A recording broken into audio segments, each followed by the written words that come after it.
If you had to pick just one international ETF to buy and hold for the long term, which one would it be? In today's video, we're going to analyze 5 different international ETFs and see which one I would buy and hold for the long term. Hey guys, my name is Steve and I run the Frugal Expat website where we try to help people to save more and invest better. Today we are talking about 5 international ETFs and which one I would buy and hold for the long term. Now, we're talking about some of these because, internationals have done really well this year and the US stock market has also done well. But if we're looking at diversifying our portfolio, having an international piece kind of helps out. If the US market does tank, and we have seen the ups and downs happen this year alone. We've seen the ups and downs in April. We've seen some ups and downs in October and November. And so we are looking at internationals just to diversify a little bit of our portfolio. And in the past, since 2010, there has been a record bull market going on. But in between 2000 to 2010,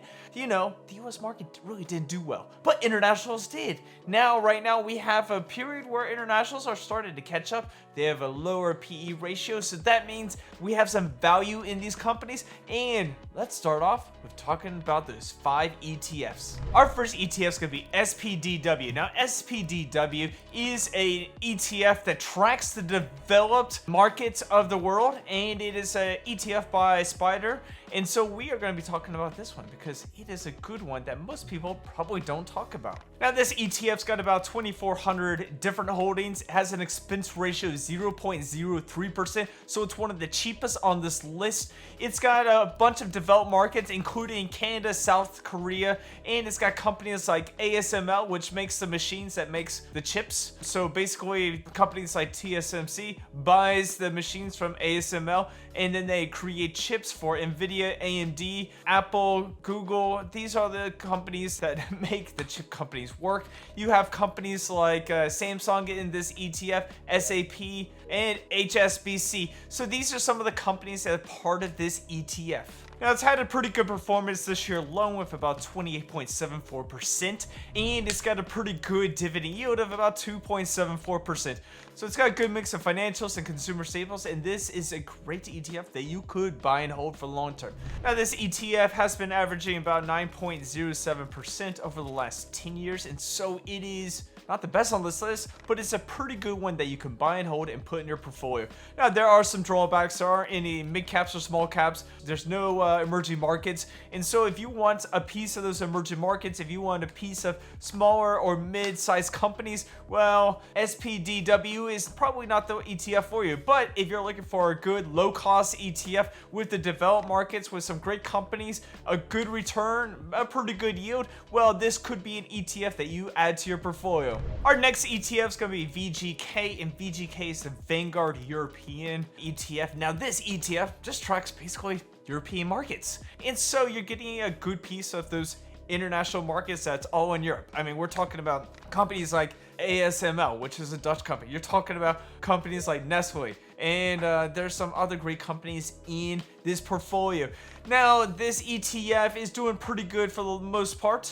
It's got 29.16% a year-to-date return. It's got an expense ratio of 0.06%, so it's one of the cheaper ones on this list. The yield is sitting at about 2.91%, and so you're getting good yield, you're getting good performance, you're getting a good group of companies from Europe, and so this is a great ETF that you could buy and hold for the long term.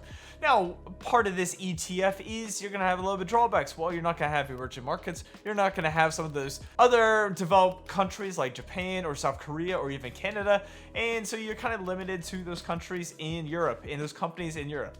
Kind of like, you got Siemens, which is also a European company, but these are some companies and you could have a piece of these into your portfolio. Now, this could be a great ETF that you can buy and hold for the long term. It's got a good performance over the long term. So with a 9.13% return over the last 10 years, it's a pretty good ETF that you can buy and hold for the long term. All right, let's get on to our next ETF. Our next ETF is going to be VYMI, which is the Vanguard High International Dividend ETF. This ETF tracks a bunch of dividend companies around the world, and so you're getting a lot more developed countries, so you're getting a little bit more developed companies. you're going to get some of these great companies in this ETF.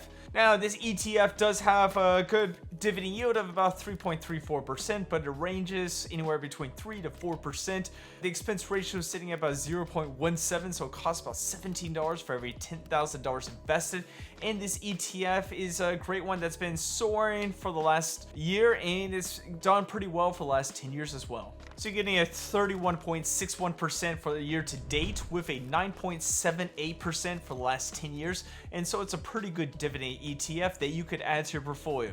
Now with this ETF, you're getting a high amount of financials, anywhere between 40 to 50% of financials. So if you're looking for something that's got a little bit more banks, well, this ETF could be it. And that's probably why we have such a good dividend yield with it. Now, this is one of my favorite international ETFs because it's got a great performance. It's got a pretty good dividend yield. So if you're an income investor, this could be one that you add to your portfolio. And it's just got a great company behind it. It's a Vanguard ETF, and I'm a fan of Vanguard ETFs. And this is one I've been talking about throughout this year. And so this is one of my top picks of this video. So let's stay around to the end of the video to see which one's my favorite, because we still have 2 more ETFs to go over. All right, hey guys, if you like this video, make sure to hit that like button, subscribe, and if you're looking for a great place to track your portfolio, one of my favorite places is Snowball Analytics. And Snowball Analytics has been with me and since February, and I track my portfolio every single month, and I see how it does. And right now, I'm also starting to write some articles for them. So if you want to check out Snowball Analytics, I'm gonna leave a link in my description and a link in my pinned comments. It even has a great dividend tracker. So if you want to track your dividends, it's got it. If you want to see what type of ETFs you want to check out, it's got it. So sign up for Snowball Analytics. There's a free version, and of course there's a paid version. If you click the paid version, I will receive a little bit of commission because it's an affiliate link, but it has no extra cost to you. And since it's Black Friday coming up, well, it could be a little bit cheaper. So check these out and check out the rest of the video. All right, let's get to it. Our next ETF is gonna be VXUS, which is the Vanguard Total Market International ETF. So if you wanted an international ETF that had everything, kind of like a VTI, but this one's with all of the world, this could be it. It's got over 8,000 different companies with an expense ratio of 0.06%. It's got a market cap of over $500 billion, and so this is a large fund. Now, the bad thing about this ETF, it really hasn't done much, and in 2024 and 2025, it's actually quite done pretty well, and so a lot of people have kind of scooted off having VXUS because it has done poorly, but right now it's doing pretty good. The top 10 of this ETF only consists of about 15% of this ETF, so that means you're not having a large concentration risk. So this is a great ETF that you can buy and hold. If you wanted a piece of everything in the world, you can make a great 3-fund portfolio with a VTI, a VXUS, and even a bond or dividend ETF that has everything. So this is just one of those everything fits in this one ETF. Is this my favorite? Not so fast. So it's got a pretty good return this year alone, about 27.34%, and its 10-year average is 8.84%. So the 10-year average is the worst on this list, and so that could be something you may not look into. But if you're looking for a one-size-fits-all, VXUS is that ETF. Let's go on to our last ETF. Our last ETF is IDMO, which is the Invesco S&P Momentum Factor International ETF. Now, this ETF is a lot like its little brother or big brother or whatever you want to call it, as in SPMO. So if you're a fan of SPMO, IDMO is very similar. It's got a high dividend yield. It's got a momentum factor. It takes a look at the 20% of the developed market and puts a momentum score on it and takes kind of the best of the best. Right now, it's got about 49% in financials, and so you're getting a good bit of financials. You got companies like HSBC, you got companies like Siemens, you got all sorts of different companies that are doing really well in 2025. Now, it's got an expense ratio of 0.25%, meaning it's most expensive on this list, but it's actually still a pretty good price. It only costs about $25 for every $10,000 invested. And with this ETF, like I said, it's a momentum factor. According to academics, like those people from UCLA in the 90s said that momentum factor is going to outperform the S&P 500, and this ETF is outperforming all the other ETFs on this list. Now, it does have a dividend yield of about 3.54%. So it is the highest on this list. Once again, I said highest. And the performance is over 33% year to date, with a 12.58% over the last 10 years. So it's averaging almost 3 basis points better than every single one on this list. And that's amazing news. If you're looking for something that's growing fast, a good dividend yield, and it's got that momentum factor like a SPMO, IDMO could be that ETF for you. At the beginning of this video, I talked about that if I needed just one ETF to buy and hold for the long term, I could just pick one. And I had 2 ETFs that was just going back and forth, back and forth. I've got IDMO, which is that momentum factor ETF. It's got a great performance over the long term. It's got a good dividend yield, and it's got that momentum factor. So it's got a little bit more aggressive, a little bit more risk. Then I have VYMI, which has got a lot of dividends. It's got a pretty good performance as well. I mean, it's the second best performance on this list. And so when I go back and forth, I'm like, oh, which one should I pick? Well, I have talked about this before, and the one I have picked in the past is VYMI.